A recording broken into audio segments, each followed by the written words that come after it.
everybody, it's us again at Buzz. I am with Hanneke Rauch, who's the CEO and Buzz founder of Buzz Drama Dance and Singing, and I'm Claire, the social media manager.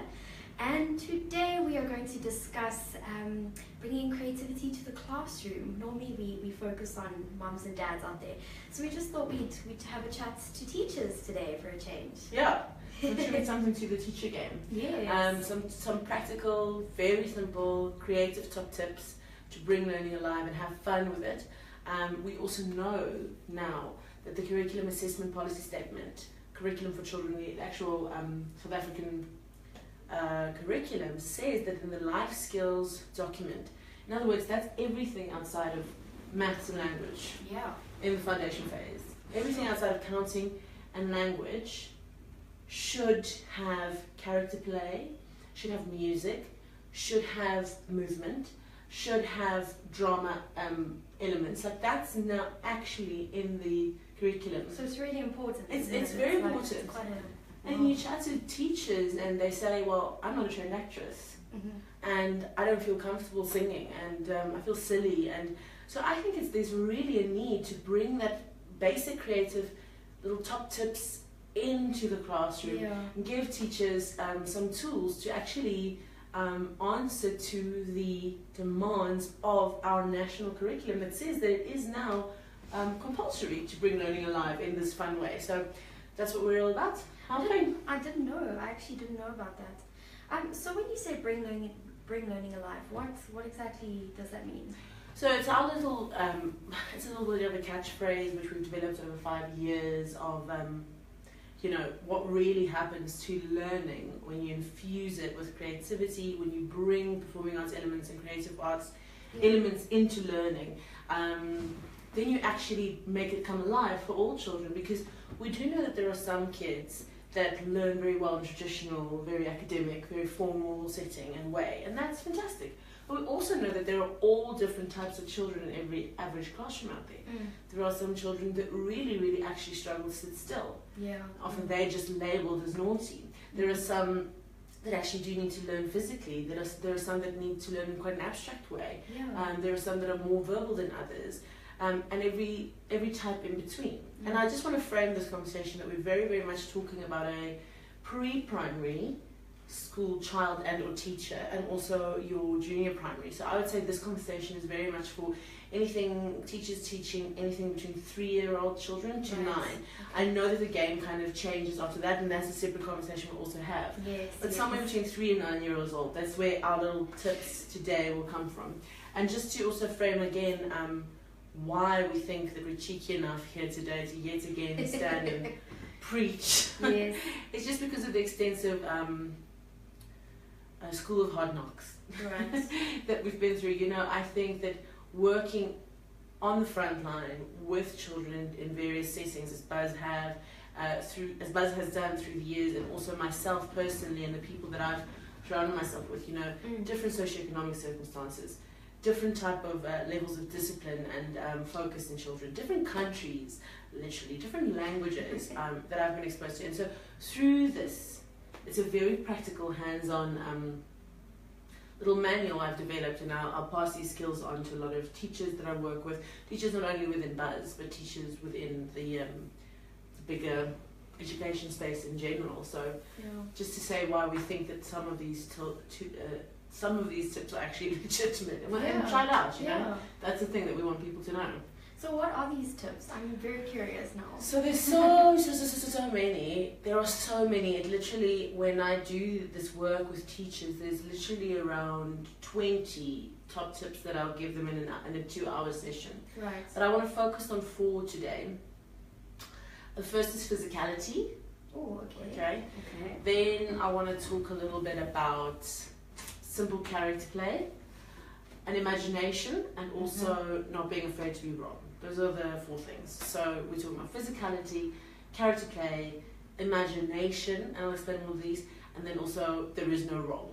Okay, first one, physicality. It's my favorite, really, is getting out from behind the desk and into the body and on the floor. It's incredibly important. Movement is so important, and often people, and this is my favorite academic crushes one of his quotes, Ken Robinson. We're big Ken Robinson fans at Buzz, and he talks about education traditionally educating children from the neck up. And he's an advocate against, you know, full whole body education, and I'm so behind that. Even children that learn very well traditionally benefit from physical learning, from learning that is physicalized, that actually engages the full body. Also, obviously, especially those kids who struggle to sit still, and then they're labeled as hyperactive and naughty because actually their bodies can only do so much focus. And now they get that chance to kind of burn off that natural energy that they've got. Exactly, exactly. Without just being labelled. And I think that oftentimes, now, say you're a teacher, and you go, well, how do I physicalize? I've got to get through this, this, and this. I've got these desks that the children have to sit to. What do you mean? Well, I think that often simply letting the children get out from behind their desks and doing a simple head, shoulders, knees, and toes, or a little run around the desk and sitting back down will do the trick. But there's of course a lot more fun stuff that you can do, where you can actually use some of the tips and the games that I'll chat to you about in a second, that becomes physical learning games, where if you're learning about a certain topic, and again we're talking about an age range between 3 and 6, which is preschool, and then 6 to 9, so often the topics and the learning that's being done is quite simple and elementary. So you're learning about transport or seasons or days of the week or whatever those topics might be. You can absolutely make children physicalize those aspects. And it's more fun. I mean, it's like learning is fun. Exactly. You know? Using your little body to become a car and then a tractor and then a train and then an airplane, if that is what we're learning about. So we'll talk about a couple of games, and we might also share a couple of games at the bottom of this post that are simple drama games or simple movement games that you can use in the classroom that actually moves the child away from behind the desk. We're not saying burn the desk. Please don't do that. Please don't burn the desks. We didn't say burn the desk, but we are saying that the desks is also not something. They're not something that you need to be chained to. And even at later stages, I just think that physicalizing learning, exploring the environment in a science sense and so forth is so important. It helps the ones that struggle to sit still. And another thing I want to say is that a lot of teachers actually will say that they don't have time for it, especially as the kids get older, right? Even at the youngest ages, there's a lot of pressure on teachers. Like, I don't have time, we need to get through this and this and this and this and this, right? Cool, got that, so I don't have time for the physical type game. I hear you. Or just to run around, or just to let the kids out, let them run around the playground quickly, come sit back down. Suddenly you've shifted from this cognitive space into the body and then back into the cognitive. So they think that, well, people say that there's no time for that. Sure, I appreciate that, but what you are going to waste in the 5 to 10 minutes that it's going to take you to have this little interjection of physicalizing the body, you're going to gain that later in all the minutes that you're going to lose, where your children are less and less likely to be able to focus any longer.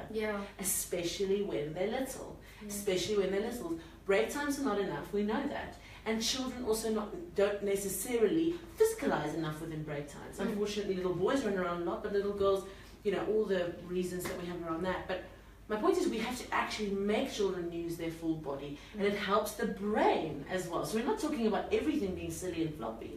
But to oxygenate the brain. I was just about to say, I mean, there's lots of other benefits health-wise. I mean, like as adults we do that. I mean, here at Buzz, when we need a little bit of a break, we walk around and all sorts of nonsense. But what do we do once a week to help ourselves? We do some yoga. Right here at Buzz. It really is amazing. And do we not say, I don't have time, just before? Every week. We're like, there's no time, I can't possibly give up an hour for yoga. And then afterwards, are we more effective? Yes, we are. Is the whole week improved it's crazy. It's a real thing, I think. I really do. It makes a lot of sense. People say that about meditation, right? And I'm a big meditator. People say, meditate for 20 minutes every day. But if you don't have time, meditate for 60. Okay. You know, like, if you don't have time for that simple couple of minutes in your life, then there's a serious shift that's needed. So anyway, we've gone off track, but talking about physicality in the classroom is so important, because if you look at the Finnish system of education, which is highly regarded the best in the world, especially for youngies. Finnish education system is regarded the very best. They don't have homework. Okay, that's a whole different topic now. About there's no homework, but there's so much play. There's so much play. And the little bit then, or the less, it's not a little, but the less formal sort of learning that then occurs is so much more effective. And I don't mean less, I just mean less than the sort of big chunks that we traditionally do in, say, South Africa or the UK. So, first tip is just to physicalize learning. And there are lots of details we can go into. We can do examples of the type of games. We can post some stuff into some links in this conversation. Yeah. But the main message is to physicalize learning. Okay, that was a long one. Let's try and hurry the others. The next 3 was about character play, then imagination, and about no wrong. Okay. So character play is my best, okay, obviously, because drama, dance, and singing is what both does. So character play is so important because there's 3 things that you can achieve if you actually effectively use character play for all children up until about senior primary or into STEM level. And that is to help them memorize, which is the basic level of understanding something. Then to comprehend, which is to understand, but then it also helps with discipline.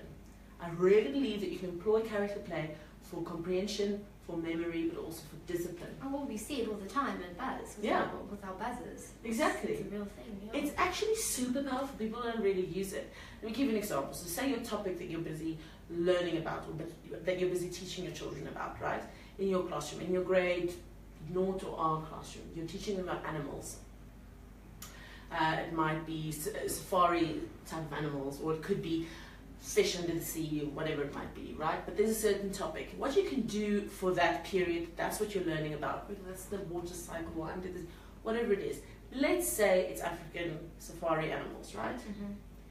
For that period that you're busy learning about that, each animal type, each thing that you're teaching children about, you can physicalize that. So for the giraffe, children can all become little giraffes. For the elephant, we can move with the shape and the weight of an elephant. We can move around like the monkeys fast and make their sound as well. We can characterize so many things, which are real things, which are actual living things, but also inanimate objects. Wonderful for creative thinking, incredibly important for imaginative thinking, right? To characterize these things that children are learning about. When you're characterizing now in that way, learning about these facts, these things, and there's no limit to what you can pretend to be, right? You can pretend to be a shoe, you can pretend to be a girl, you can pretend to be a dream, right? Children start to characterize that. Not only do they remember better those things that they need to remember, like the 5 days of the week, or the 5 modes of transport, or whatever it might be, but they also understand it better. And it is our duty as educators not just to educate for those who are easy to educate. It is our duty to think outside the box, to innovate and to bring learning alive. Especially for the little ones who are like, oh, they just can't sit still, and it's very easy to label them again. Whereas actually your task as an educator is to find a way to make little Johnny understand. And often when you physicalize it and you make it silly, you're actually going to help him also, and everyone will get enjoyment from it. They will remember the facts, things, and they'll enjoy it, and they'll understand it. Because it again will live in the whole body, and it'll have humour and joy associated to it. But you can also use the character play then as a discipline tool, because when you're getting children to physicalize, say you've got a theme, and I know that teaching young children, there are often themes. Water cycle, the days of the week, modes of transport, whatever it might be. You're working on, let's go again with the safari animals, theme. So you choose for each theme what we call a control word. Okay? So you say, this theme's control word is giraffe. And whenever I say giraffe, the first boy or girl in my classroom who stands up straight like a soldier without making a sound, without moving a muscle, and make their arm as straight as a giraffe's neck, and their little hand becomes the head of a giraffe without moving a muscle, the first one to stand in that position will be the absolute winner. Let's have practice. And the children will stumble around the first 5 times, and then you'll build it up and build it up. Now for the whole time when you're learning this specific theme, giraffe, for example, becomes your control word. It comes in place of be quiet, shh, stop. All the negative words and all the desperate words that teachers are forced to employ because they are just that stretched. Yes. Now your control word, your word that essentially replaces be quiet and freeze, becomes fun. Immediately becomes competitive. Who's going to be quickest, the boys or the girls? Who's going to be quick at this table or that table? Finding people to praise, high-fiving. The kids think they're playing a game throughout the theme, and you've got an invigorated learning that is alive. You are not only learning the theme separate to the discipline, but you're bringing the theme into the discipline. And you captured their attention. You've captured their attention. Really important, because that's what you need. Exactly. So, and you've made it competitive, and you've made it about praising as opposed to telling off again, which is something we really believe in. Like, to find the kid who's doing it fastest and quickest and praising them, and then making everyone else want to live up to that standard. That's awesome. We don't point out losers, but we do point out winners. Yes. And we encourage everyone that they can be that winner as well. Yes. So I think that's super important. Character play, character play, character play. Don't be afraid of it. Close your door if you're embarrassed for the other teachers. I was just thinking about that now. I think sometimes other teachers are afraid of what other teachers will think of them. Yes. But children will never judge you. Yeah. In fact, the sillier you are, the sillier you allow the children to be. And the sillier we are for that age range, the more wonderful and safe they feel. So the physicalizing and the character play, which is the first 2 points, I think they work well together. Then we've got 2 more, but I need to take a sip of my tea first. You say something. I say something. Well, I really do find this very interesting. Are you truthfully learning? I really am. I really am. It's wonderful. We should find more stuff to mention in our comment section and send this off to people so that they can really try and apply it. And we'd love you guys to comment down below and let us know what you think. Absolutely. If you want to get in touch with us, please, feel free. Or if we're completely wrong and we've got it completely wrong, tell us. Please. Like we said at the top of the chat, that this is just figuring it out as we go along. School of hard knocks, falling down and getting up again. Falling up. So last 2 points then is, for me, imagination, which is a very loose topic, loose point, I suppose, and then also getting it wrong, or there is no wrong. So imagination, what I simply mean by that is to encourage imagination at every single minute of the classroom, at every single point, whenever you can, and just fusing as much as you can, even in maths, right? And we do that, it's so important because nowadays children are not left having to imagine, verb, I use it as a verb, anything, right? So they see the image of Moana, the sound of Moana, and the all the information given to them. No one has to imagine what Moana looks like anymore. Like you would when you were reading. When you were reading, exactly. That's why I believe auditory is so important. So the more you can actually, old-fashioned, get the kids on the floor, read them. Get their imagination going. Get them to imagine what Jack and the Beanstalk looks like. It might feel like this is boring. It might feel like it's no longer relevant. It is more relevant than ever before. We are competing with technology. And I'm really not a huge advocate of iPads all over the schools. I really am not, especially on the junior ages. I'm an advocate of longer breaks, physicalizing education and having fun with education. Children will literally be catapulted onto a different trajectory throughout their lives if we get the early learning phases right. And for me, it's imagination, and infusing learning with that, because imagination is the foundation of everything fundamentally human. Without imagining solutions, there'd be nothing. Language is based on imagination. Science is based on imagination. It's not, imagination doesn't sit with drama, dance, and singing by itself, or music. It sits within everything. Creative thinking, you see, I get all passionate. Creative thinking is the most important skill you can equip your child with. The most. Because who knows in 2043 when they're an adult, what skills they're going to need. The one thing I know for sure they're going to need is to be able to think outside the box, which is imagination. Imagination is a muscle, and that muscle actually do need. Yeah, they need to grow and they need to develop. Absolutely, it's not. Imagination is not a given. It needs to be stimulated and fed. So how can you do that as a teacher? Read stories. Read. Let them make up stories. Once they've read stories or made up stories, they should go back and draw those pictures. It's very important to then take it from here to the paper, then to talk about that back at the teacher, and find the patience inside yourself to listen to these amazing stories that kids will come up with. Then I also really believe in music in the classroom and podcasts and stories, auditory. Also believe in objects being a great tool here. So a lot of teachers for young ages, children, they will have fun props and things in the classroom. You often see beautiful classrooms with your little, you got your little toy ovens and yes. all those gorgeous things and props, and there's a fireman outfit and whatever. Those are all great, right? And have more of them, have lots of music in your room. But what about taking objects and giving them new functions? So one of the games that we often play with children is just to say, all right, so I want you to take this cushion, okay? And I want you to use it. I don't want you to tell me what it is, but I want you to show me through your action, right, what this has become. So it's even difficult for Claire to now allow herself. She's like thinking, but kids don't do that, right? So you'll give the object to the kid, and the first couple will struggle, and now they've got to think, okay, this is no longer a cushion. So through my action, or without Claire, without saying, I have to kind of show Claire what I've now made it, right? So I could do this. Oh, it's a plate. Yes, I turned it into a plate. Wow.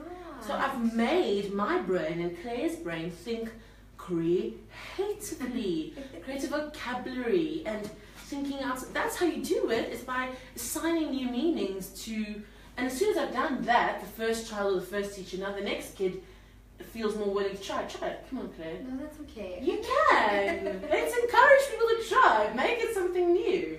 Put it on your head and make it a hat. Yeah, that's a great one. I there was you just go. thinking that. And then I would guess that it's a hat. But you see, like, it's endless. It's forever. You can kick it and now it becomes a ball. You can pretend like it's lipstick. Anything in the world. And when you teach like that, with that energy, and you allow the children to be silly and you're silly with them, then it changes everything. And you think it's a waste of time, maybe. And you maybe think, oh, yeah, I'll do that and do a bit of drama at the end of the day. No. By doing that, you're activating a different place of the brain.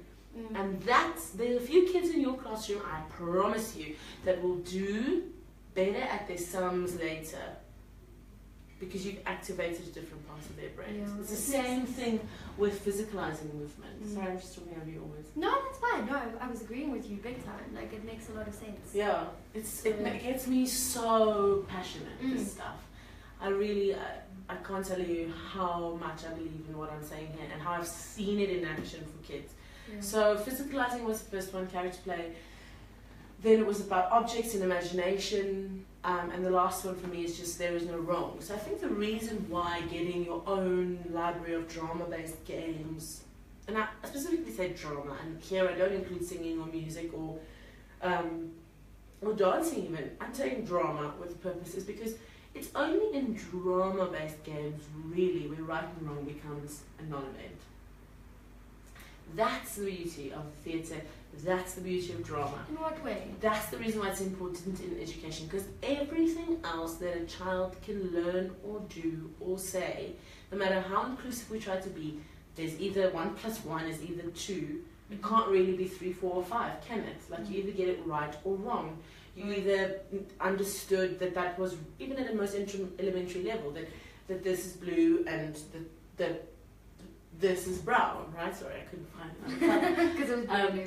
And if I call this brown, well, it's simply not brown, so I'm wrong. Even if the teacher doesn't use that word and we try again, unfortunately, this has to remain brown and this has to remain blue. Yet, when we go into the space of drama, and maybe visual arts and abstract arts later also starts to do that, in drama, this can become Claire's wings. True. So nothing is wrong. It's all up to you. I can totally play a boy. I can be Peter Pan and you can be Captain Hook, even though we're girls. I can also pretend to be a physical teapot. How cool is that? How amazing is that? Especially for the ones that struggle a little bit in the academic space, or that have learning difficulties, or all these things. Discipline issues. To suddenly create an environment where right and wrong doesn't exist in those polarities, what's the word I'm looking for, that doesn't have those extreme right and wrong. Contrast. Yes, where there's a fluidity of reality, of what's right and wrong, of what's okay, where you get to just be silly. You know, we play a number of games in our Buzz workshops that are specifically designed around getting a child to be the one that cannot get it wrong. Yeah. You know, when like there are a few of our specific games when the kids come to our workshops, like our banana, you know, that like you can actually not get that game wrong. We'll even help you as you go along. Whatever you do, you're in the center of the circle, you're the one making everyone laugh. Banana is an awesome game. You guys will learn about it in the future, I promise. Yeah. So yeah, there's a lot like that. I just think that teachers out there, we want you guys to use these skills, because I think everyone knows Buzz is a business and of course we want to survive and grow, but if you ask anyone around me, I'm passionate about sharing the message. Very much, yes. Because we can't reach everyone in Buzz with every single child, but we can equip more teachers and more parents with a couple of the tools that we really believe in, and maybe it works for you, maybe it doesn't, but give it a try anyway. We've seen the effects of it, and we'd like to know if it works. We also have written some blogs on the topic, which we can share as well. Yes, definitely. And if you are in Gauteng, we run courses dealing with exactly these topics on the floor physically with teachers. So what we can do is, if you are interested, we can come to your school and work with up to about 30 teachers at a time. Yeah. And 25 to 30 we can work with. It takes us 2 hours, and the teachers leave with about 20 little top tips like this, and practical physical examples of games, a little booklet to take home, and then to apply it in the classroom. So we've heard that really does work. If you think it's all rubbish, you can also tell us. Yeah, but feel free to contact us. We've had some great times with some teachers, and we have amazing testimonials as well, so you can see for yourself as well. We've got an amazing video up on our Facebook channel and of course on our YouTube channel, so please check it out there. Share it, like it, love it, do whatever, comment, and yeah, so it was lovely to chat about this. I actually really enjoyed it. Oh, it's awesome. Yeah, it's very interesting. Bring learning alive in whatever way you can. Yeah. Don't just do the safe thing. You know what I mean? Yeah, fortune favors the brave. Awesome. Thanks, Hanneke. I'll chat to you later. Let's go.